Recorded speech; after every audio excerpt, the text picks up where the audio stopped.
Ceci est un livre audio autogénéré par Google. Introduction. Le XXIe siècle est un siècle de la transition énergétique, démographie élevée, rattrapage des pays émergents, et selon les prévisions pour l'après-2050, le monde se stabilisera au plan démographique, les pays émergents auront fini leur rattrapage et il y aura sans doute moins de problèmes avec les ressources fossiles.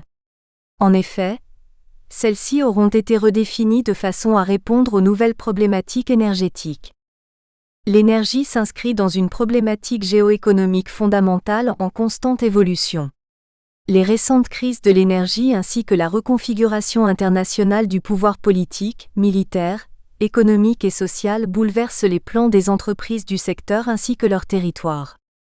La géopolitique mondiale et ses instabilités compliquent la lisibilité des mutations des marchés. Découverte de nouveaux gisements d'hydrocarbures, confirmation de la tendance haussière des prix, menace de fermeture du détroit d'Ormuz, lancement de Nord Stream le 8 novembre 2011 et de South Stream, abandon du projet Nabucco, tensions sur les terres rares, interrogations sur le nucléaire au lendemain de Fukushima. Au XXIe siècle, les matières premières énergétiques s'imposent comme stratégiques tant leur rôle et leur poids sur les économies, les sociétés et les risques liés à la sécurité des approvisionnements sont forts. Hausse des cours longs et des prix de l'énergie, désorganisation des marchés de change, fluctuation des prix sur les recettes d'exportation et sur les activités des pays producteurs, influence des cours boursiers. C'est dans ce contexte global que s'inscrivent les politiques de diplomatie économique, voire de diplomatie énergétique, de certains États. Ainsi, la France considère-t-elle que le ministère des Affaires étrangères doit sans se substituer aux entreprises, contribuer au redressement économique dans la justice, en utilisant l'énergie comme instrument d'influence. L'Union européenne, UE, est placée face à de nouveaux enjeux stratégiques auxquels Bruxelles se doit d'apporter une réponse pragmatique, équitable et transparente pour les 28 États membres. Il en va de la crédibilité de sa puissance géoéconomique et géopolitique. La sécurisation des approvisionnements énergétiques repose sur 4 facteurs essentiels. La maîtrise de la demande. La diversification des sources d'énergie. La diversification des lieux d'approvisionnement et les infrastructures de transport. La présence militaire. Depuis 2000 et l'arrivée du Brésil, de la Chine et de l'Inde sur la scène internationale comme acteurs incontournables, la demande énergétique a augmenté de façon exponentielle. Dès lors, s'ensuit un épuisement progressif des ressources en hydrocarbures en mer du Nord mais aussi en Norvège, en Iran. La dépendance de l'Union européenne au pétrole brut et au gaz importé de Russie et du Moyen-Orient en est une illustration probante. Toutefois, le retour de l'Irak et de la Libye sur la scène énergétique internationale tend à changer la donne, dans la mesure où de nouvelles sources d'hydrocarbures viennent sur le marché international. Dans ce cadre, il convient également de prendre en compte les récentes découvertes de pétrole et de gaz, conventionnels ou non, qui tendent à stopper la raréfaction apparente des hydrocarbures. Il convient, à court terme, de rééquilibrer les prix entre ceux pratiqués actuellement et ceux qui sont anticipés en tenant compte de la montée des tensions entre l'offre et la demande, également perturbées par de nombreux facteurs géopolitiques, difficultés en Irak, tensions en Iran, insécurité dans le delta du Niger, incertitude des conditions d'exploitation au Venezuela, difficulté des exploitation et coût des nouveaux projets, hausse du coût des sociétés de services et des appareils de forage, technologies de plus en plus sophistiquées, offshore, GNL, forage à haute pression et à haute température, gaz de schiste. Il convient aussi de réguler les flux par exemple, par une politique énergétique européenne sur les achats de gaz à la Russie, afin d'éviter ou du moins de tenter d'éviter des distorsions sur les prix liés à des facteurs politiques, par exemple. La Lituanie paie le gaz 25% de plus que les autres pays. Dans ce contexte, la politique de sécurité des approvisionnements de l'Union européenne doit alors être indissociable de la maîtrise de la demande, économie d'énergie, des ressources énergétiques alternatives à hauteur de 20%, ce qui nécessite une gestion commune des stocks au plan européen. C'est à ce prix que peut être envisagée l'indépendance énergétique qui ne peut être orientée que sur 2 axes. Soit un renforcement de la sécurité énergétique, soit une nécessaire diminution de la demande intérieure, associée au développement des énergies alternatives et d'une hausse des investissements. Ces deux axes ne sont pas obligatoirement contradictoires mais peuvent, le cas échéant, être complémentaires l'un de l'autre. Il est nécessaire voire indispensable, voir à ce sujet la stratégie des États-Unis, d'accroître la surveillance des zones de production et des routes de transport, implantation de bases militaires comme par exemple au Qatar, en Bulgarie, en Géorgie, en Roumanie, à Djibouti, à Sao Tomé, qui sont prépositionnés en vue d'un éventuel déploiement stratégique, hausse des accords des apostrophes. Assistance militaire, Oléoduc Bakou-Tbilissi-Ceyhan BTC, Caspian Guard. Formation des armées locales à la lutte contre le terrorisme, Hawaï-Djibouti, Inde. Sécurisation des sites énergétiques dans les périodes suivant les conflits, Irak. La sécurité énergétique est donc globale, militaire, projection de troupes, installation de bases, formation d'armées étrangères, diplomatique, accords de défense, accords d'assistance, mais aussi intérieure au regard du renseignement, installation de moyens, surveillance, appel à des compagnies privées, appel à des anciens militaires, cartographie des acteurs, lobbying, contre-lobbying. L'avenir repose ainsi sur deux problématiques majeures. La planète est en phase de réchauffement climatique. Nécessité de diminuer les émissions de CO2 et le marché a besoin de beaucoup d'énergie, toujours plus pour assurer la prospérité de 10 milliards d'habitants. L'énergie, actuellement en crise en raison de la crise économique et financière de 2008, est au cœur des économies. Cette crise est diversifiée et a aussi des aspects sociaux, précarité énergétique notamment. Or, le nucléaire est créateur d'emplois. Les tensions géostratégiques vont-elles aboutir à une reconfiguration du panorama énergétique mondial ? La sécurité des approvisionnements énergétiques apparaît comme porteuse d'enjeux et de défis pour l'Union européenne. La géopolitique modifie-t-elle en profondeur les marchés énergétiques ? L'étude ci-après portera sur trois axes majeurs. La géopolitique et la sécurisation des approvisionnements énergétiques. Les nouveaux risques, les nouvelles vulnérabilités stratégiques. De nouvelles solutions alternatives. Géopolitique et sécurité des approvisionnements énergétiques.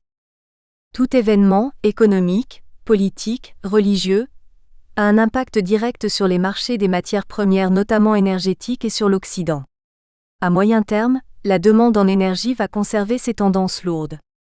Les progrès technologiques et scientifiques probants impacteront à terme l'avenir.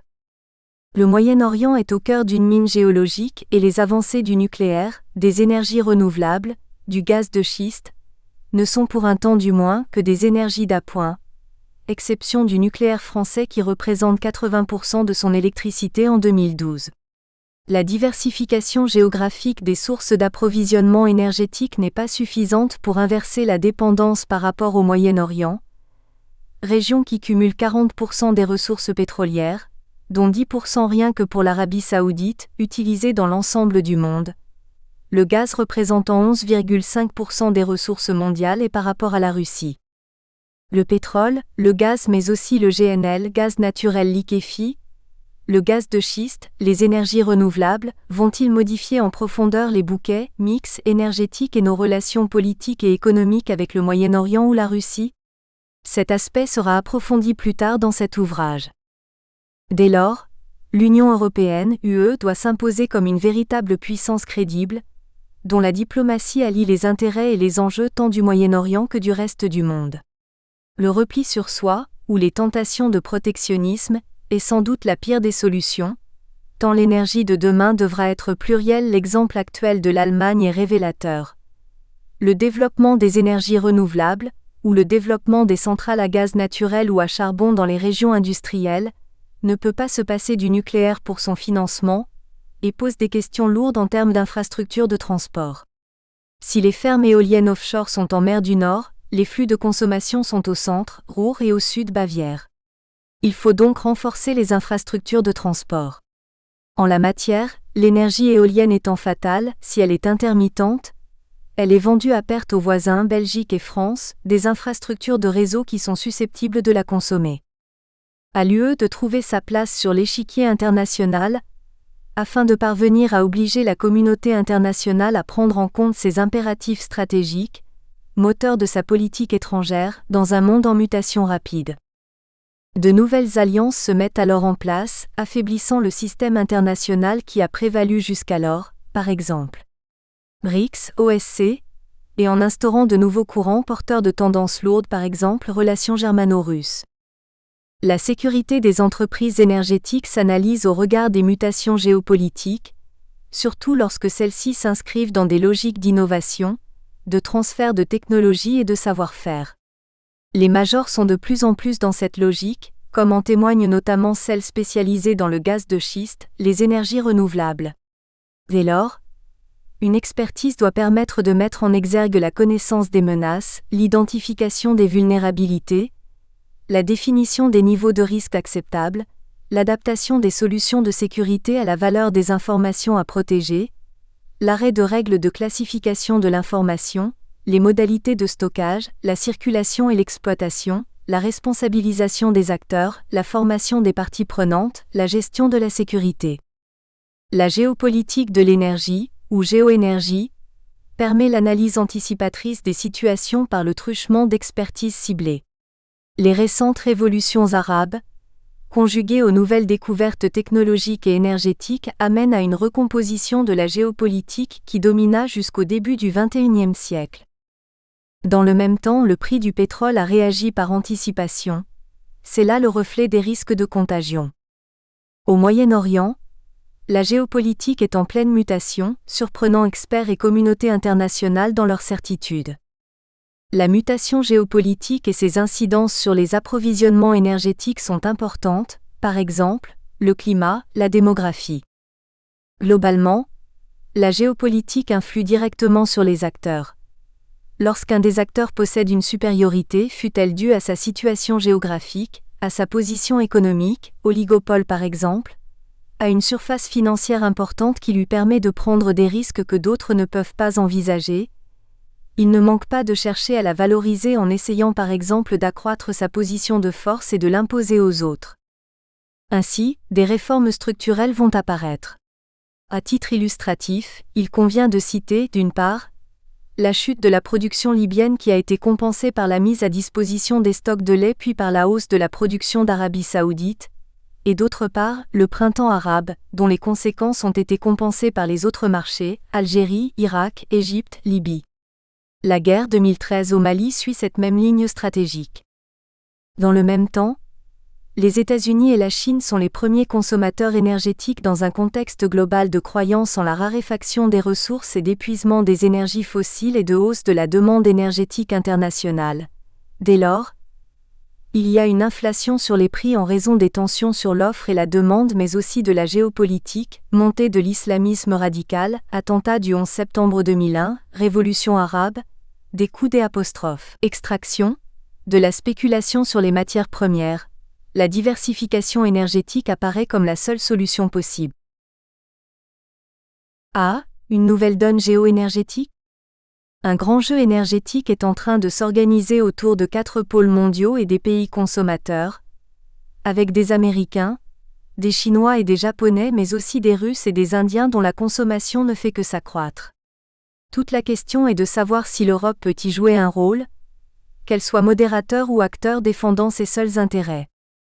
L'impact de la libéralisation de ces marchés sur la sécurité énergétique de l'UE se traduit par une ouverture de l'espace européen, en supprimant les monopoles et en assurant une efficacité plus importante, mais aussi le maintien de mesures nationales destinées à garantir la sécurité d'approvisionnement.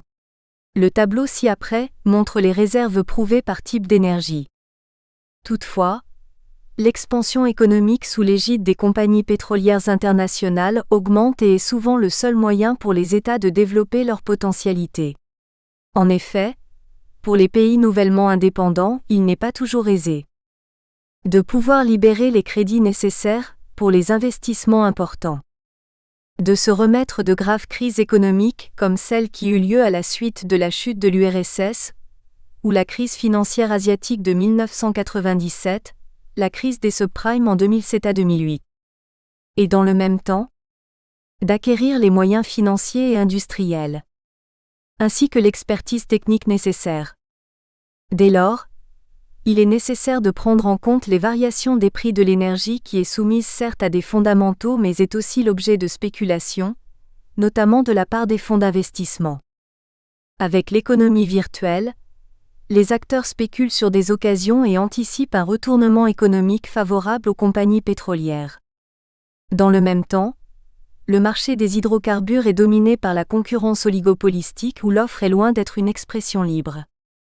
Actuellement, le secteur énergétique semble se diriger vers la formation d'oligopoles européens, où la sécurité des approvisionnements sera un enjeu sous haute tension. Dans le même ordre d'idées, qu'adviendra-t-il du Moyen-Orient lorsque l'Iran et les Émirats arabes unis auront la majorité de leur énergie qui sera d'origine nucléaire ? Vers une évolution du bouquet énergétique.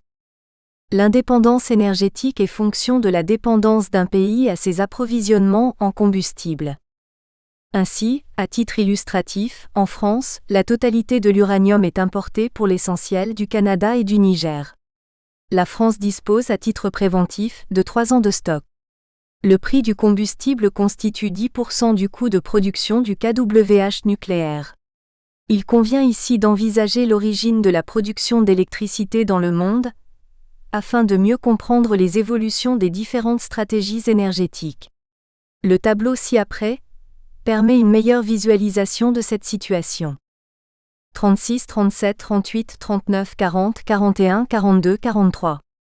En France, le marché de l'énergie est accompagné par le FSI, Fonds stratégique d'investissement, à hauteur de 1,5 milliard d'euros de participation répartis dans 14 entreprises.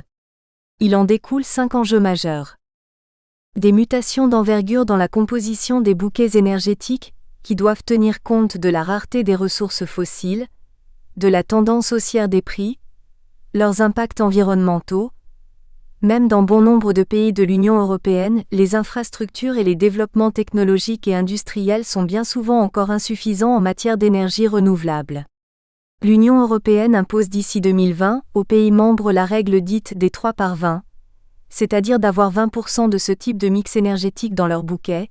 La France s'est quant à elle fixé l'objectif de 23% 47.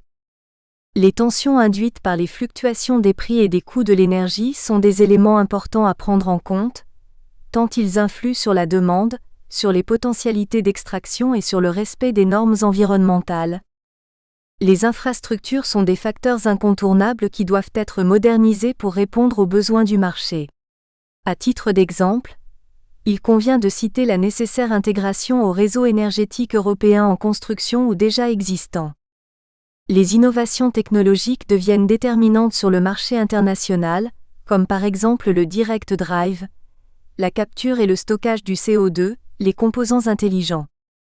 Enfin, la mondialisation des enjeux et des acteurs amène une vision prospectiviste qui va des projets de gazoducs transfrontaliers à la création progressive de réseaux de transport d'électricité interconnectés au niveau continental, plaques de cuivre, aux mutations de la demande énergétique vers les pays en développement, toujours plus exigeantes en partenariats internationaux. Dans cette optique stratégique, 3 axes fondamentaux se dégagent. L'émergence de champions nationaux, la promotion du savoir-faire et de la technologie française hors du cadre national, et leur accompagnement dans l'évolution du bouquet énergétique.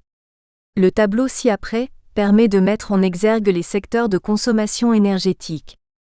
D'une façon générale, les États cherchent à se prémunir contre les crises énergétiques de toute nature en créant des stocks stratégiques qui représentent entre 90 et 100 jours de consommation, 150 pour le Japon. La gestion est effectuée soit par les États comme aux États-Unis, soit par des agences comme en France. Le but est de répondre à une éventuelle rupture des approvisionnements et d'avoir un rôle très important quand les cours sont en hausse et ainsi permettre d'amortir temporairement l'augmentation des prix voire de contribuer à une baisse des prix en cas de baisse de la demande. Dans ce contexte, la politique de la France en matière de sécurité d'approvisionnement s'établit ainsi. Des objectifs ambitieux du mix énergétique, fondés sur le nucléaire et le développement des énergies renouvelables, le dialogue avec les pays producteurs, l'augmentation de la prévisibilité de l'offre et de la demande d'énergie, le développement d'infrastructures et des voies d'approvisionnement adéquates qui ont fait défaut notamment lors de la crise gazière de janvier 2009. Le plan de relance européen doit permettre d'importants progrès dans ce domaine. Le recours aux réserves stratégiques de pétrole est très rare. Les pays de l'Est n'y ont eu recours, à ce jour, que 3 fois. Lors de la guerre du Golfe 1991, à la suite de l'ouragan Katrina 2005 et pendant la guerre de Libye 2011. La garantie de sécurité des approvisionnements fonctionne globalement. Ainsi, certains pays de l'OPEP, Organisation des pays exportateurs de pétrole, jouent-ils, à l'image de l'Arabie saoudite, un rôle de swing producer, balancier, rééquilibrant les équilibres géoénergétiques. Dans ce cadre, les règles environnementales ont évolué. Depuis le 11 octobre 2012, il est nécessaire de brûler les composés organiques volatiles engagés par l'exploitation des puits de gaz de schiste. À partir de janvier 2015, il sera nécessaire d'utiliser un autre dispositif de capture des gaz de schiste. Les priorités en matière énergétique sont le plus souvent liées à des spécificités nationales intégrées dans des processus historiques, propres à chaque État.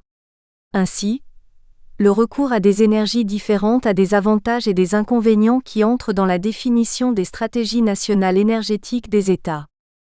Ainsi, pour la France, il est nécessaire de disposer d'une production électrique suffisante et adaptée, en énergie et en puissance, avoir une indépendance énergétique tant dans l'approvisionnement que dans le savoir-faire, préserver le développement du tissu économique et industriel par une énergie peu chère et de qualité, conserver une neutralité environnementale de l'utilisation de production.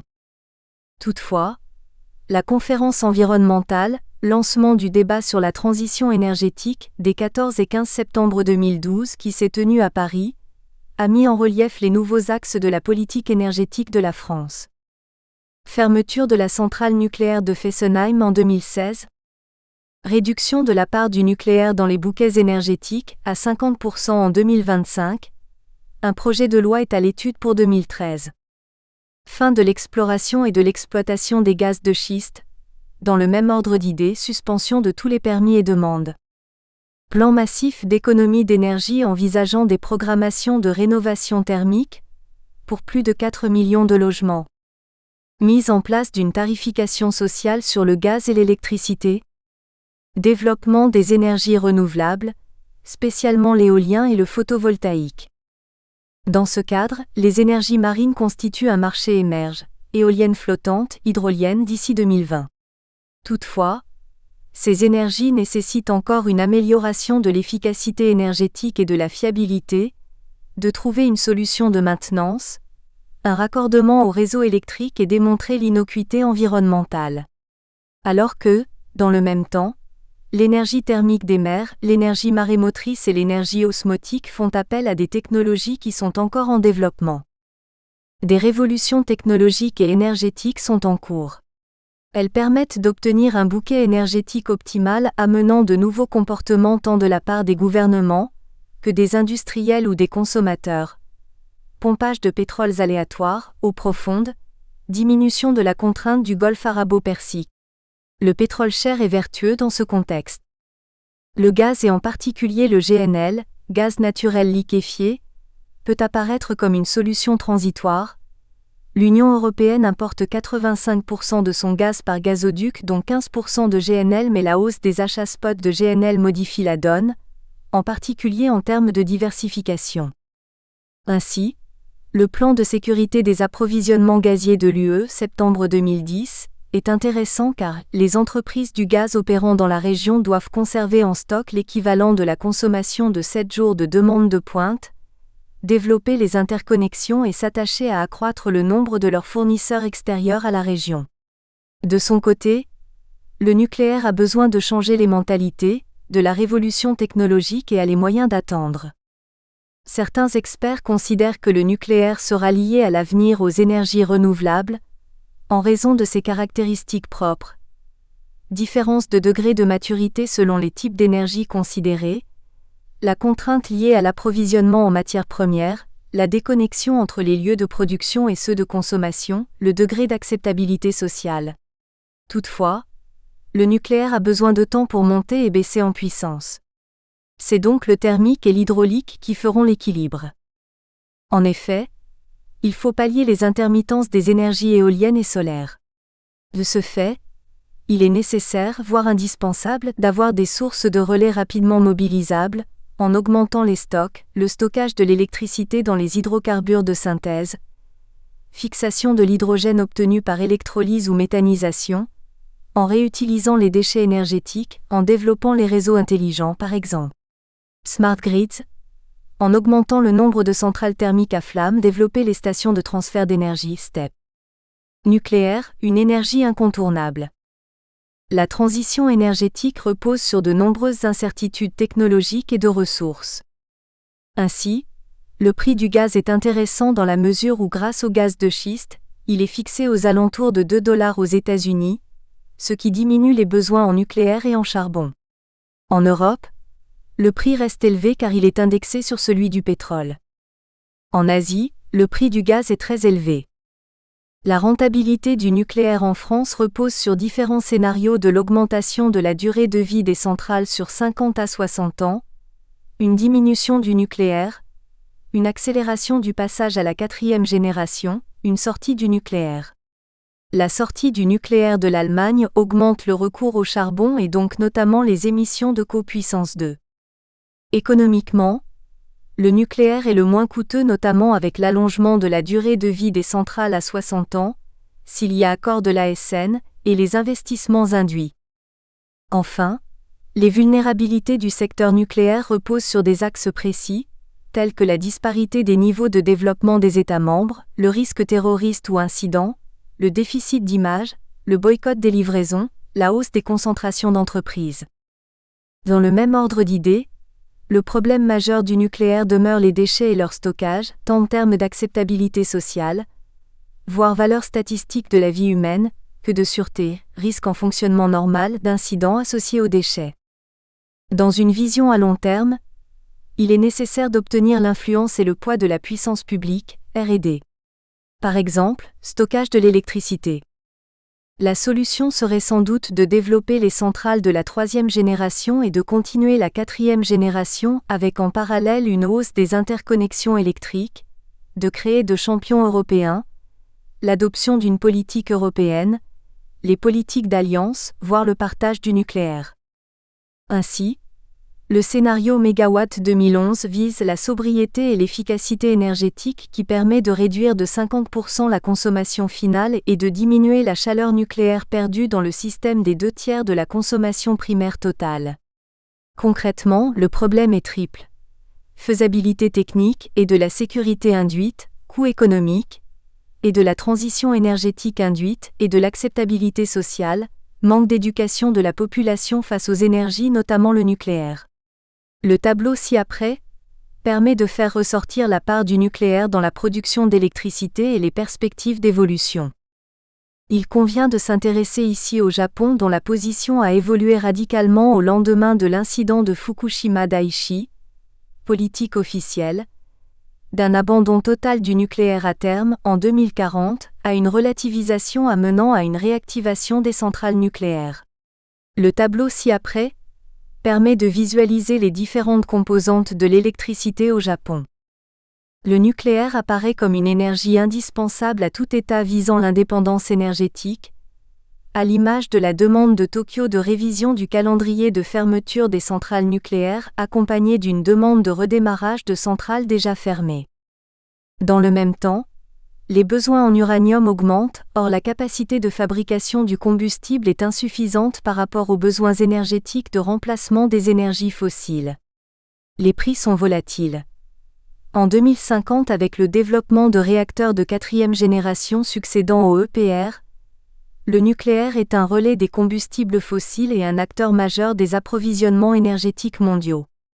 Le tableau ci-après permet une vision globale du marché actuel. Il ressort qu'il existe à la fois peu d'entreprises de production, de conversion et ou d'enrichissement. L'uranium utilisé au sein de l'Union européenne provient de Russie 24,65%, du Canada 18,15%, du Niger 16,32%, d'Australie 15,38%, d'Afrique du Sud 4,81% et d'Ouzbékistan 4,50%.